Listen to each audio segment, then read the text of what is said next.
ಭಗವದ್ಭಕ್ತಿ ಅನ್ನೋದು ದೊಡ್ಡ ಸಾಧನ. ಆ ಭಗವದ್ಭಕ್ತಿಯನ್ನು ನಾವು ಪಡೆದಾದು ಬಿಟ್ಟರೆ ಇನ್ನೇನು ನಾವು ಪಡೆಯಬೇಕಾದದ್ದು ಉಳಿಯೋದಿಲ್ಲ. ಆ ಭಗವಂತ ನಮಗೆ ಅನುಗ್ರಹ ಮಾಡ್ತಾನೆ.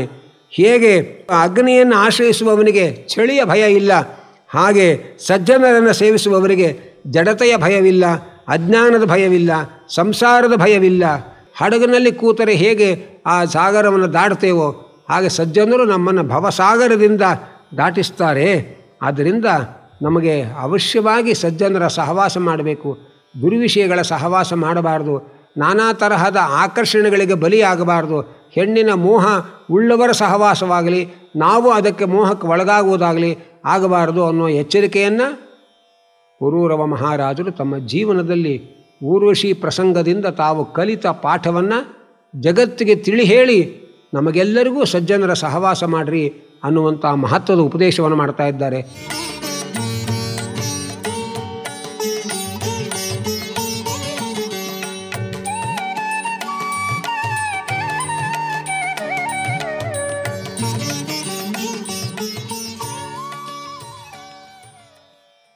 ಜನ್ಮಾದ್ಯಸ್ಯ ಯತೋನ್ಮಯಾದಿತರತಶ್ಚಾರ್ಥೇಷ್ವಭಿಘ್ನಸ್ವರಾಟ್ ತೇನೇ ಬ್ರಹ್ಮಹೃದಾಯ ಆದಿಕವಯೇ ಮುಹ್ಯಂತಿ ಯಂ ಸೂರಯಃ ತೇಜೋ ವಾರಿ ಮೃದಾಂ ಯಥಾ ವಿನಿಮಯೋ ಯತ್ರ ತ್ರಿಸರ್ಗೋ ಮೃಷಾ ಧಾಮ್ನಾ ಸ್ವೇನ ಸದಾ ನಿರಸ್ತಕುಹಕಂ ಸತ್ಯಂ ಪರಂ ಧೀಮಹಿ ನಾರಾಯಣಂ ನಮಸ್ಕೃತ್ಯ ನರಂ ಚೈವ ನರೋತ್ತಮಂ ದೇವೀಂ ಸರಸ್ವತೀಂ ವ್ಯಾಸಂ ತಥೋ ಗ್ರಂಥಮುದೀರಯೇತ್.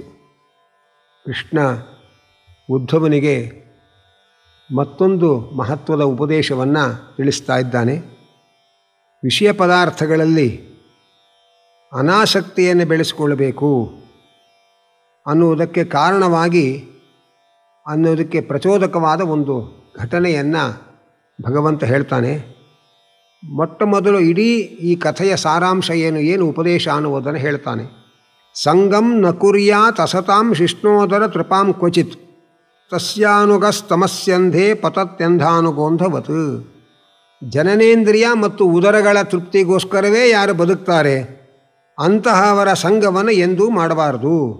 ಅಂಥವರನ್ನು ಯಾರು ಅನುಸರಿಸ್ತಾರೆ, ಕುರುಡನನ್ನು ಅನುಸರಿಸಿಕೊಂಡು ನಡೆಯುವ ಕುರುಡನಂತೆ ಅವನು ಅಂಧನ್ ತಮಸ್ನಲ್ಲಿ ಬೀಳ್ತಾನೆ ಎಂಬ ಅಂಶವನ್ನು ಹೇಳಿ ಇದಕ್ಕೆ ಉಪೋದ್ಬಲಕವಾದ ಒಂದು ಕಥೆಯನ್ನು ನಿರೂಪಣೆ ಮಾಡ್ತಾ ಇದ್ದಾರೆ. ಪ್ರಪಂಚದ ವ್ಯಾಸವಾಂಗ್ಮಯದ ಪುರಾಣ ಪ್ರಪಂಚದಲ್ಲಿ ಪುರೂರವ ಊರ್ವಶಿಯರ ಪ್ರಣಯ ಕಥೆ ಬಹಳ ರೋಚಕವಾದದ್ದು. ಆಕಸ್ಮಿಕವಾಗಿ ಕೆಲವು ಕಾಲ ಭೂಲೋಕದಲ್ಲಿ ಬಂದ ಊರ್ವಶಿಯ ಜೊತೆಯಲ್ಲಿ ಪುರೂರವ ಮಹಾರಾಜರು ಸ್ನೇಹವನ್ನು ಬೆಳೆಸ್ಕೊಳ್ತಾರೆ. ಪ್ರಣಯವಾಗಿ ಅದು ಪರಿಣಾಮವಾಗತ್ತೆ. ಊರ್ವಶಿಯನ್ನು ವಿವಾಹ ಮಾಡಿಕೊಳ್ತಾರೆ. ಬಹುಕಾಲ ಊರ್ವಶಿಯ ಜೊತೆಯಲ್ಲಿ ಬಗೆ ಬಗೆಯ ಸುಖವನ್ನು ಅನುಭವಿಸ್ತಾರೆ. ಅನಂತರ ಅವಳು ಒಪ್ಪಂದದ ಮೇಲೆ ಮಾಡಿಕೊಂಡ ಮದುವೆ ಇದು. ಆ ಒಪ್ಪಂದ ಮುರಿದಾಗ ಅವಳು ದೇವಲೋಕಕ್ಕೆ ಹೊರಟೋಗ್ತಾಳೆ. ದೇವಲೋಕಕ್ಕೆ ಹೋದ ಮೇಲೆ ಊರ್ವಶಿಯ ವಿರಹದಿಂದ ಬಹಳ ಕ್ಲಿನ್ನನಾಗ್ತಾನೆ ಪುರೂರವ. ಆ ಊರ್ವಶಿಯನ್ನು ಹಚ್ಚಿಕೊಂಡು ಅವಳ ನೆನಪಿನಲ್ಲಿ ಹುಚ್ಚನಂತೆ ಆಗ್ತಾನೆ. ಊರ್ವಶಿಯಲ್ಲಿ ನನ್ನನ್ನು ನಿನ್ನ ಲೋಕಕ್ಕೆ ಕರ್ಕೊಂಡು ಹೋಗು ಅಂತ ಹೇಳಿ ಅಂಗಲಾಚ್ತಾನೆ.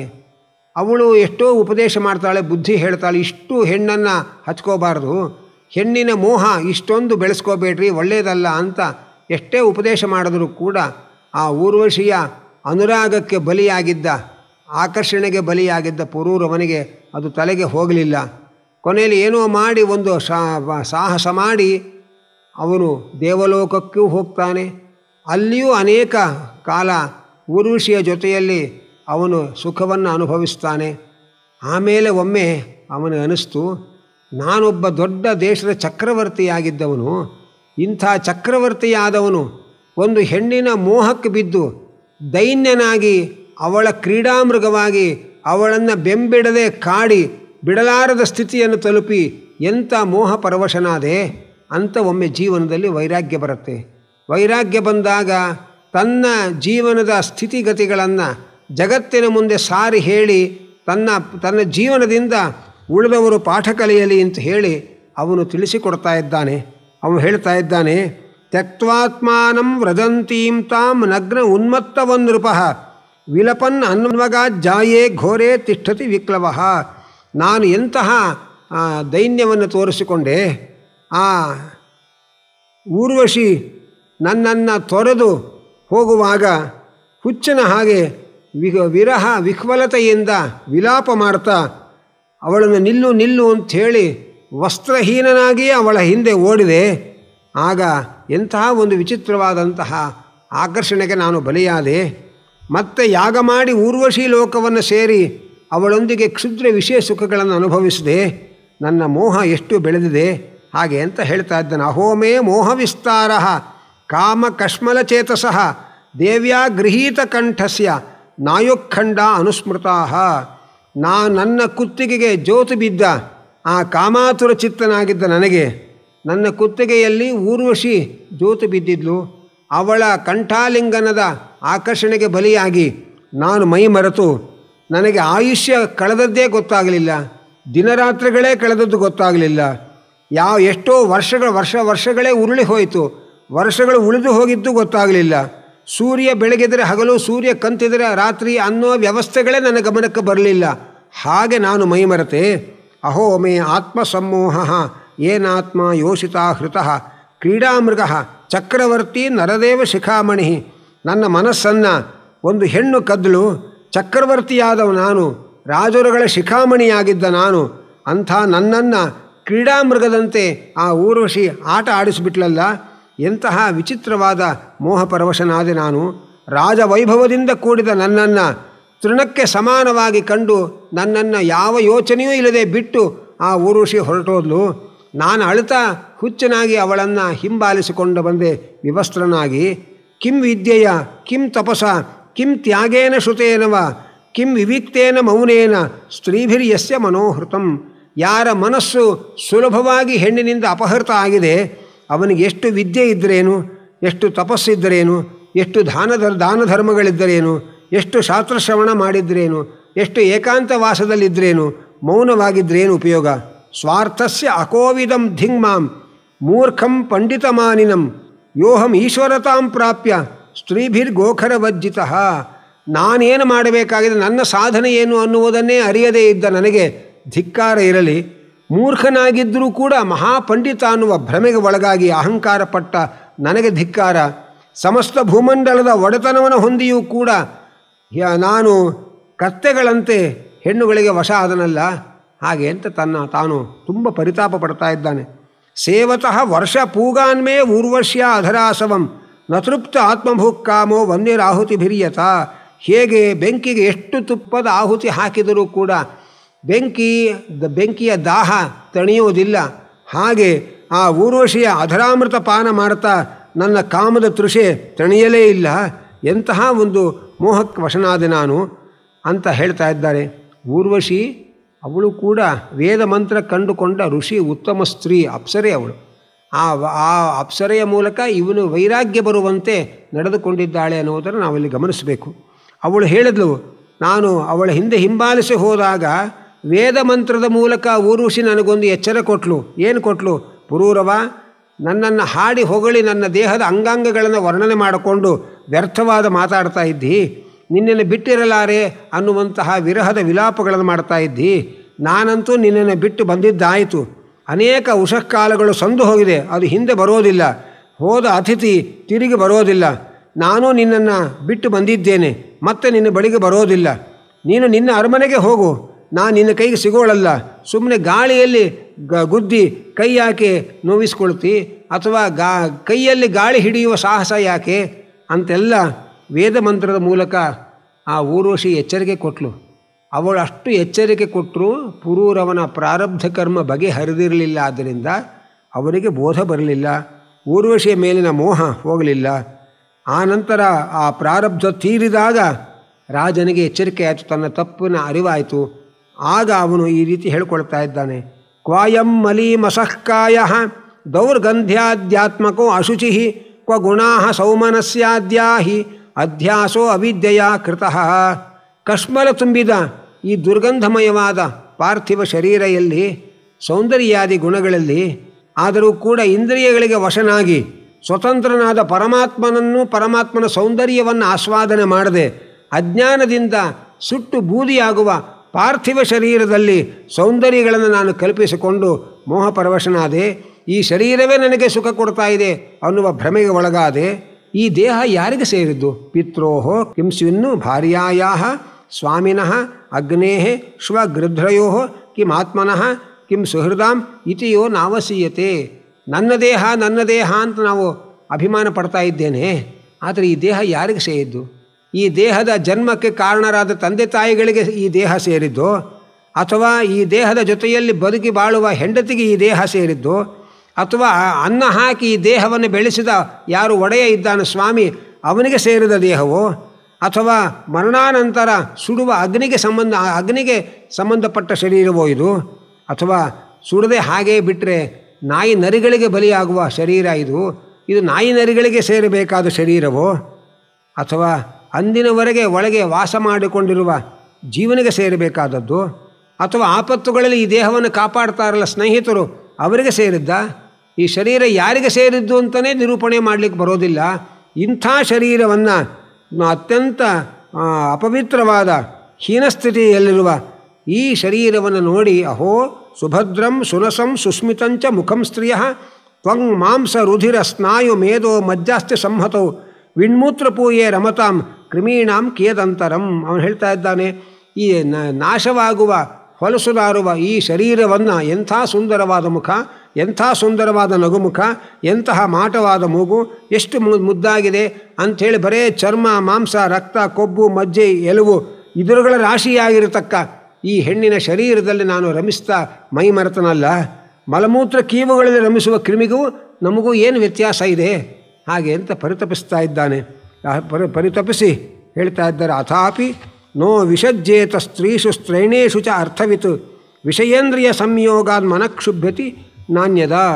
ಆದ್ದರಿಂದ ತಾನು ಸಾಧನೆ ಮಾಡಿಕೊಳ್ಳಬೇಕಾದ ಗುರಿ ಏನಿದೆ ಆ ಗುರಿಯ ಕಡೆಗೆ ಅರಿವು ಇರತಕ್ಕ ಮನುಷ್ಯ ಎಂದಿಗೂ ಹೆಣ್ಣಿನ ಮೋಹವುಳ್ಳವರೊಂದಿಗೆ ಬೆರೆಯಬಾರದು.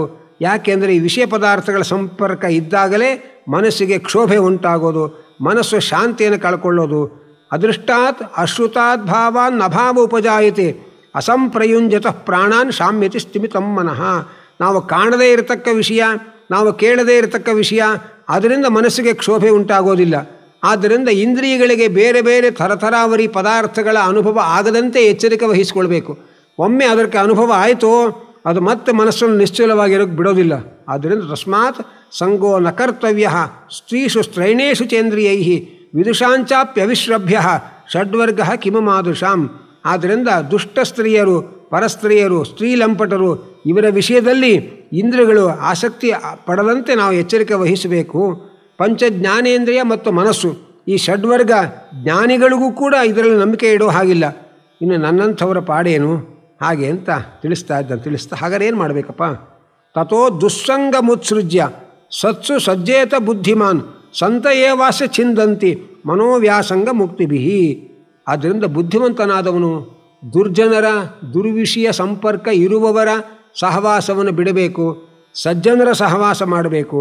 ಸಜ್ಜನರೊಬ್ಬರೇ ಹಿತವಚನಗಳಿಂದ ನಮ್ಮ ಮನಸ್ಸಿನ ವ್ಯಾಕುಲತೆಯನ್ನು ಪರಿಹಾರ ಮಾಡುವವರು. ಸಜ್ಜನರು ಅಂದರೆ ಯಾರು? ಸಂತಹ ಅನಪೇಕ್ಷಾ. ಸಜ್ಜನರು ಲೌಕಿಕ ವಿಷಯ ಸುಖವನ್ನು ಬಯಸದೇ ಇರುವವರು. ಮಚ್ಚಿತ್ತಾಹ, ನನ್ನಲ್ಲಿಯೇ ಮನಸ್ಸಿಟ್ಟು ಮನಸ್ಸಿನ ವ್ಯಾಕುಲತೆಯನ್ನು ಶಮನಗೊಳಿಸಿಕೊಂಡವರು. ಎಲ್ಲ ಕಡೆಯೂ ಸಮನಾಗಿರತಕ್ಕ ನನ್ನನ್ನು ಕಾಣ್ತಾ ಅಹಂಕಾರ ಮಮಕಾರಗಳನ್ನು ಬಿಟ್ಟು ಮಾನಾಪಮಾನಾದಿ ದ್ವಂದ್ವಗಳನ್ನು ಸಹಿಸಿಕೊಳ್ಳುವವರು. ನನ್ನ ಆರಾಧನೆಗೆ ಸಲ್ಲದೇ ಇರೋದನ್ನು ಯಾವುದನ್ನು ಅವರು ಸ್ವೀಕಾರ ಮಾಡೋದಿಲ್ಲ. ಅಂತಹ ಸಜ್ಜನರ ಸಹವಾಸವನ್ನು ನಿತ್ಯ ನಿರಂತರ ನಾವು ಬಾಳಿನಲ್ಲಿ ಬೆಳೆಸ್ಕೊಳ್ಬೇಕು. ಅದರಿಂದ ಏನಾಗತ್ತೆ? ಅವರು ಯಾವಾಗಲೂ ಭಗವಂತನ ಮಂಗಳ ಕಥೆಯನ್ನು, ಮಂಗಳ ಮಹಿಮೆಗಳನ್ನೇ ಚಿಂತನೆ ಮಾಡ್ತಾ ಇರ್ತಾರೆ, ಅದನ್ನೇ ಹೇಳ್ತಾ ಇರ್ತಾರೆ, ಅದನ್ನೇ ಕೇಳ್ತಾ ಇರ್ತಾರೆ, ಅದನ್ನೇ ಮೆಲುಕು ಹಾಕ್ತಾ ಇರ್ತಾರೆ. ಅಂತಹ ಸಜ್ಜನರ ಸಹವಾಸ ನಮಗೆ ದೊರೆತರೆ ನಾವು ನಿರಂತರವಾಗಿ ಭಗವಂತನ ಚಿಂತನೆಯಲ್ಲಿ, ಭಗವಂತನ ಮಹಿಮಾ ಶ್ರವಣದಲ್ಲಿ ಆಸಕ್ತರಾಗ್ತೇವೆ. ಆಗ ಮನಸ್ಸು ಪಾಪದಿಂದ ದೂರವಾಗತ್ತೆ, ಮನಸ್ಸು ದುರ್ವಿಷಯಗಳ ಸೆಳೆತಕ್ಕೆ ಒಳಗಾಗುವುದು ನಿಲ್ಲತ್ತೆ, ಮನಸ್ಸನ್ನು ಭಗವಂತನ ಕಡೆಗೆ ತಿರುಗಿಸಲಿಕ್ಕೆ ಅನುಕೂಲವಾಗತ್ತೆ. ಆದ್ದರಿಂದ ಏನಾಗುತ್ತೆ? ಯಾರು ಆ ಸಜ್ಜನರ ಸಹವಾಸದಿಂದ ಮತ್ಪರಾಹ ಶ್ರದ್ಧಾನಾಶ್ಚ ಭಕ್ತಿಂ ವಿಂದಂತಿ ತೇಮಯಿ, ಯಾರು ಭಗವಂತನ ಭಕ್ತರಾದ ಸಜ್ಜನರ ಸಹವಾಸ ಮಾಡಿ ಅವರ ಮುಖದಿಂದ ಭಗವಂತನ ಮಂಗಳ ಕಥೆಯನ್ನು ಕೇಳ್ತಾರೆ, ಕೇಳಿ ಆನಂದ ಪಡ್ತಾರೆ, ತಲೆದೂಗಿ ಶ್ರದ್ಧೆಯಿಂದ ಅದನ್ನು ಆಸ್ವಾದನೆ ಮಾಡ್ತಾರೆ, ಅವರಿಗೆ ಭಗವಂತನಲ್ಲಿ ಭಕ್ತಿ ಉಂಟಾಗತ್ತೆ. ಒಮ್ಮೆ ನಮಗೆ ಭಗವಂತನಲ್ಲಿ ಭಕ್ತಿ ಬಂದುಬಿಡ್ತೋ ಇನ್ಯಾವುದರ ಕೊರತೆಯೂ ಇಲ್ಲ. ಭಕ್ತಿಂ ಲಬ್ಧವತಃ ಸಾಧೋ ಕಿಮನ್ಯದ ಅವಶಿಷ್ಯತೆ. ಭಗವದ್ಭಕ್ತಿ ಅನ್ನೋದು ದೊಡ್ಡ ಸಾಧನ. ಆ ಭಗವದ್ಭಕ್ತಿಯನ್ನು ನಾವು ಪಡೆದಾದು ಬಿಟ್ಟರೆ ಇನ್ನೇನು ನಾವು ಪಡೆಯಬೇಕಾದದ್ದು ಉಳಿಯೋದಿಲ್ಲ. ಆ ಭಗವಂತ ನಮಗೆ ಅನುಗ್ರಹ ಮಾಡ್ತಾನೆ. ಹೇಗೆ ಅಗ್ನಿಯನ್ನು ಆಶ್ರಯಿಸುವವನಿಗೆ ಚಳಿಯ ಭಯ ಇಲ್ಲ, ಹಾಗೆ ಸಜ್ಜನರನ್ನು ಸೇವಿಸುವವರಿಗೆ ಜಡತೆಯ ಭಯವಿಲ್ಲ, ಅಜ್ಞಾನದ ಭಯವಿಲ್ಲ, ಸಂಸಾರದ ಭಯವಿಲ್ಲ. ನಿಮಜ್ಜ ಉನ್ಮಜ್ಜತಾಂ ಘೋರೆ ಭವಾಬ್ಧೌತೆ ಪರಾಯಣಂ ಸಂತೋ ಬ್ರಹ್ಮವಿದಶಾಂತಾಃ ನೌರ್ ದೃಢೇವಾಪ್ಸು ಮಜ್ಜತಾಂ. ಸಂಸಾರ ಸಾಗರದಲ್ಲಿ ಮುಳುಗಿ ಹೇಳ್ತಾ ಇರೋರಿಗೆ ಬ್ರಹ್ಮಜ್ಞಾನಿಗಳಾದ ಶಾಂತರಾದ ಸಜ್ಜನರೇ ನೀರಲ್ಲಿ ಮುಳುಗಿ ಹೇಳುವವರಿಗೆ ದೃಢವಾದ ಹಡಗಿನಂತೆ. ಅವರನ್ನು ನಾವು ಹಿಂಬಾಲಿಸಿದರೆ ಹಡಗಿನಲ್ಲಿ ಕೂತರೆ ಹೇಗೆ ಆ ಸಾಗರವನ್ನು ದಾಟ್ತೇವೋ ಹಾಗೆ ಸಜ್ಜನರು ನಮ್ಮನ್ನು ಭವಸಾಗರದಿಂದ ದಾಟಿಸ್ತಾರೆ. ಆದ್ದರಿಂದ ನಮಗೆ ಅವಶ್ಯವಾಗಿ ಸಜ್ಜನರ ಸಹವಾಸ ಮಾಡಬೇಕು. ದುರ್ವಿಷಯಗಳ ಸಹವಾಸ ಮಾಡಬಾರ್ದು. ನಾನಾ ತರಹದ ಆಕರ್ಷಣೆಗಳಿಗೆ ಬಲಿಯಾಗಬಾರ್ದು. ಹೆಣ್ಣಿನ ಮೋಹ ಉಳ್ಳವರ ಸಹವಾಸವಾಗಲಿ, ನಾವು ಅದಕ್ಕೆ ಮೋಹಕ್ಕೆ ಒಳಗಾಗುವುದಾಗಲಿ ಆಗಬಾರದು ಅನ್ನೋ ಎಚ್ಚರಿಕೆಯನ್ನು ಪುರೂರವ ಮಹಾರಾಜರು ತಮ್ಮ ಜೀವನದಲ್ಲಿ ಊರ್ವಶಿ ಪ್ರಸಂಗದಿಂದ ತಾವು ಕಲಿತ ಪಾಠವನ್ನು ಜಗತ್ತಿಗೆ ತಿಳಿ ಹೇಳಿ ನಮಗೆಲ್ಲರಿಗೂ ಸಜ್ಜನರ ಸಹವಾಸ ಮಾಡಿರಿ ಅನ್ನುವಂಥ ಮಹತ್ವದ ಉಪದೇಶವನ್ನು ಮಾಡ್ತಾ ಇದ್ದಾರೆ. ಆ ಕಥೆಯನ್ನು ಕೃಷ್ಣ ಉದ್ಧವನಿಗೆ ಹೇಳ್ತಾ ಇದ್ದಾನೆ ಎಂಬಲ್ಲಿಗೆ ಈ ಒಂದು ಸಂಚಿಕೆಯನ್ನು ಭಗವಂತನಲ್ಲಿ ಸಮರ್ಪಣೆ ಮಾಡ್ತೇನೆ. ಈ ಸಂಚಿಕೆಯ ಪ್ರಾಯೋಜಕರಾಗಿ SP ಶ್ರೀನಿವಾಸರಾವ್ ಅವರ ಸ್ಮರಣಾರ್ಥ B ರಾಜ್ಯಲಕ್ಷ್ಮಿ ಅವರು ಈ ಸೇವೆಯನ್ನು ಸಲ್ಲಿಸಿದ್ದಾರೆ. ಅವರಿಗೂ ಅವರ ಹಿರಿಯರಿಗೂ ಅವರ ಕುಟುಂಬ ವರ್ಗಕ್ಕೂ ಶ್ರೀಮದ್ ಭಾಗವತ ಪ್ರತಿಪಾದ್ಯನಾದ ಭಗವಂತ ಅನುಗ್ರಹ ಮಾಡಲಿ, ಯಶಸ್ಸನ್ನು ಕೊಡಲಿ, ಶ್ರೇಯಸ್ಸನ್ನು ಕೊಡಲಿ ಅಂತ ಪ್ರಾರ್ಥನೆ ಮಾಡ್ತಾ, ಕಾಯೇನ ವಾಚ ಮನಸೇಂದ್ರಿಯೈರ್ವ ಬುದ್ಧ್ಯಾತ್ಮನಾವಾನುಸುತಸ್ವಭಾವಃ ಕರೋಮಿ ಯದ್ಯತ್ ಸಕಲಂ ಪರಸ್ಮೈ ನಾರಾಯಣಾಯೇತಿ ಸಮರ್ಪಯಾಮಿ. ಯಸ್ಸರ್ವಗುಣಸಂಪೂರ್ಣಃ ಸರ್ವದೋಷವಿವರ್ಜಿತಃ ಪ್ರೀಯತಾಂ ಪ್ರೀತಯೇವಾಲಂ ವಿಷ್ಣುರ್ಮೇ ಪರಮಸುಹೃತ್. ಪ್ರೀಣಯಾಮೋ ವಾಸುದೇವಂ ದೇವತಾಮಂಡಲ ಅಖಂಡಮಂಡನಂ ಪ್ರೀಣಯಾಮೋ ವಾಸುದೇವಂ.